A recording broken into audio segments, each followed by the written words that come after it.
Guys, so I was gonna go outside and make a video, this video. Actually, I tried to make it on the way home yesterday from my brother's place, but he I mean I think I would have gotten in a wreck, right? I mean, I have got a couple of short videos where I put my phone right at the deck, but I was on the highway and I tried to do it and I was like, meh, it's not working.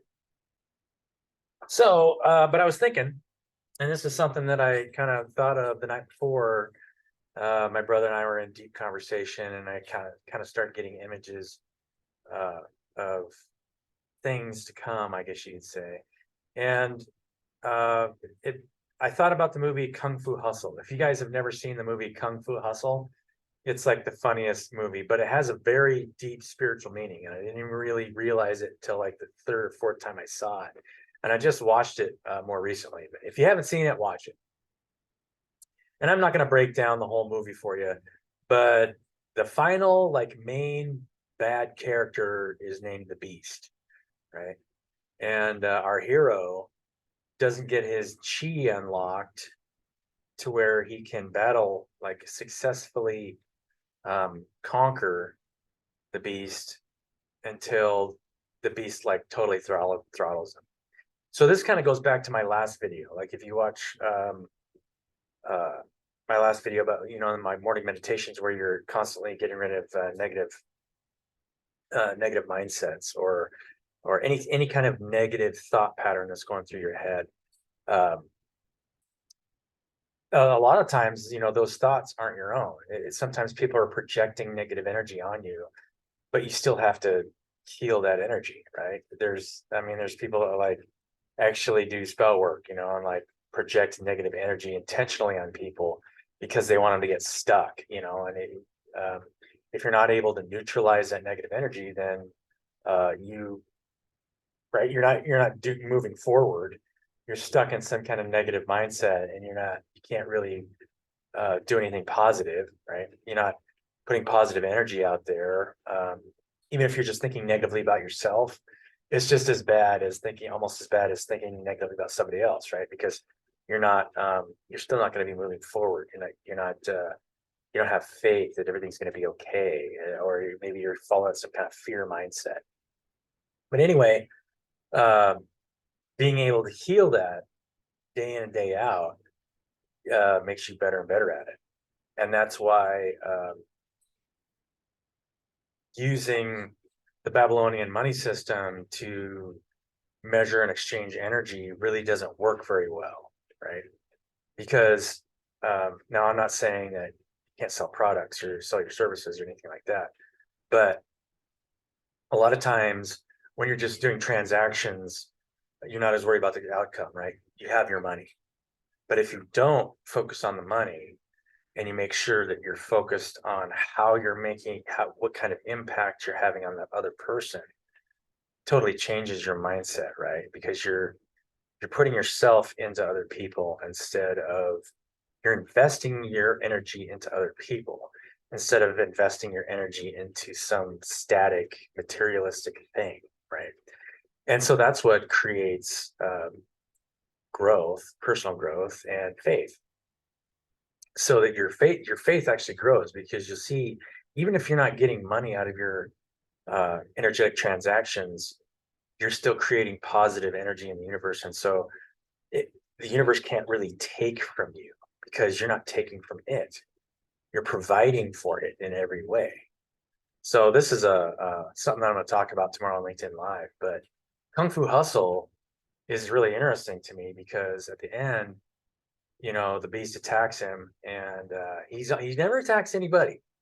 He's trying to defend people in ways. And I mean, at the beginning, our hero is kind of dumb, right? He's doing a lot of dumb stuff, but he does show his healing abilities about halfway through the movie, and then at the end, when he hits the Beast over the head with something, and when the Beast is in a locked up with these two other like martial artist masters, and then the Beast just throttles the crap out of him, right? He just totally annihilates him, and the our hero heals in record time, like overnight. And then when the whole gang shows up with the Beast, they attack him, and then they can't overcome him. And when the beast comes into his final form, like he's like in frog form or toad, and he starts attacking him through this like toad thing, um, blows him straight up into the air, and then he sees the Buddha palm. And so he comes down out of the clouds and just sticks his hand out like this, the Buddha palm, and pushes the beast into the ground. And then the beast tries to attack him one more time, and he puts his hand out just like and like blows a hole through the whole side of the building that was behind the beast. But he didn't attack the beast directly. Basically, just showed him that, hey, look, this you're not you're not gonna you're not gonna overcome that, right? And it's actually very deep message, right? The beast nature, that nature that wants to self-fulfill instead of putting its energy out there. And so when you're only focused on yourself, you're only focused on some material gain. But when you're providing energy for other people, you're actually more concerned with the effect you're having on other people. So it's two ways of thinking. And so, if you read the end of the Bible or Revelation or any prophetic book, it's the same story. It's the end of that thinking, that nature that wants to it's just self-fulfilling nature, and the evolution of the soul, where we are all, you know, um, working together, and eventually money will go away. When you see that, uh, because money is just a way to attempt to control the energy that I put into you, right? Temporarily, we're using it because it is, money is the most hardcore belief system in the world, right? Everyone believes in this thing, and they believe that, oh, if there wasn't any money, then nothing would get done. But that's just the opposite when you really think about it. How much time do we put into just managing money? If you think about how much effort goes into that versus how much actual production and time gets done, not only that, but the freeing up of your energy when you're not creating that resistance of me helping you.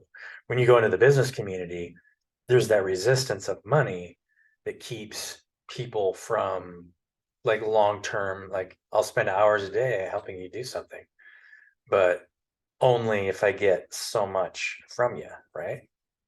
It's that beast mentality where I don't have to worry about that. I will be taken care of. I will invest as much of myself into you as you are willing to invest in me. And but if you don't want to invest in me, when you're energy me and all you want is some material gain, the Buddha palm comes up. So think about that for a while, guys. And think about what kind of boundaries that you'd like to set in your relationships, because those boundaries that you create, you really want even equal give and take in your relationships. Why wouldn't you want equal give and take in your relationships? If you're in a relationship where you don't feel like you have equal give and take and you're just being controlled or you're being bullied, for one thing, you need to stand up for yourself. You need to say something. Or if you're on the other end, you need to have that self-awareness. It's like, hey, look, I'm having a negative effect on this person. Why is that? Because a lot of times you might have good intent, but you might not understand that you're having this negative intent. You really have to step back and think about your relationships, especially if you're a business owner, because business owners will run through positive and negative cycles, and you'll have a long growing process if you don't learn that the underlying reality is the only thing that matters. All that material thing that's out there is just icing on a cake. The energy that you put out there is what you get in return. And so you really never have to worry about the money if you're putting the right energy out there. Hope you guys like this video and this really cool picture of, I think that's the Andromeda Galaxy. I don't know. No, the Andromeda Galaxy is more flat plane. I can't remember which. This might be the sombrero. This is the sombrero. I don't know. It's not M51 either. But which one is M51? I don't know. I'll have to look it up. I can't remember where I got this picture. Love you guys. Have a great day.